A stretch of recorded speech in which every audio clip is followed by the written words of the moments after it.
A'udhu billahi minash shaitanir rajeem. Bismillahir rahmanir rahim. As there is axiom of divine simplicity, there is another axiom of necessary intrinsic divine unicity. So there are two versions of this type.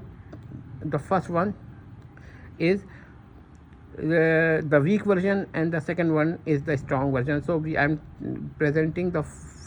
first presenting the weak version. The Ousia or essentia of divine of the deity is intrinsically and necessarily one, simple, Perse subsistent, and absolutely unit. No plurality of distinct hypostases can exist within the one divine Ousia. So this is a weak version, but still it is a strong. The second formation is of the weak version is the essence of the deity being necessarily self-subsistent and intrinsically one, is incapable of containing within it its own self any plurality of distinct hypostases. So this is another version, but this is a weak version, because when you say that there is no plurality, it does not deny a singular hypostasis in the divine essence or divine Ousia, I mean Perse subsistent essence.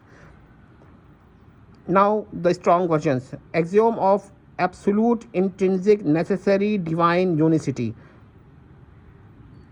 Absolutely intrinsic necessary simple intrinsically unit divine unicity. The divine Ousia is necessarily intrinsically simply absolutely one and Perse subsistent. Consequently, no hypostasis can exist within the divine essence or Ousia. No hypostasis does not mean no essential attribute. Why? Because an essential attribute is not a hypostasis. Since an essential attribute is not Perse subsistent. Second, an essential attribute is qaim bidhat, or is sustained in association with the divine essence or Ousia. Qaim bidhatil bari. Qaim bidhat in the meaning qaim bidhatil bari, not qaim fizzat in the meaning qaim fi zatil bari. So it is not within the divine essence, but associated with the divine essence. So there is a difference. That is the reason that these axioms are valid, because there is no plurality of hypostasis or any type of plurality in the divine Ousia or essence itself. However, it does not deny the association of divine essential attributes with the Ousia. So there's a difference between these two concepts, and I have present the strong version, and this is our stand that there is no plurality. However, Mu'tazila have a different kind of theory. They do not believe in the intrinsic unicity of divine essence, but they believe in the intrinsic unicity of eternal essence,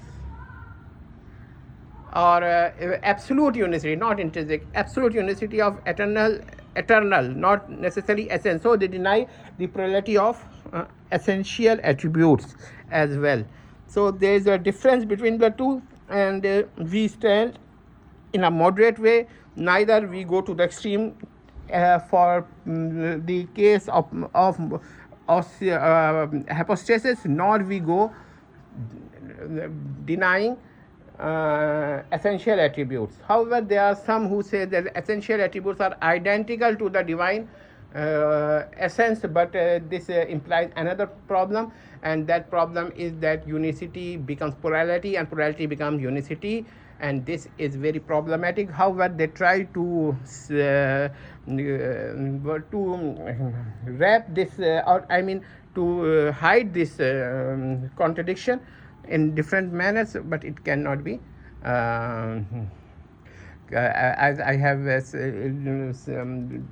delivered some lectures on it, that it cannot be क्या कहते हैं, it cannot be hidden for long time for a person who works and listens. Thanks a lot.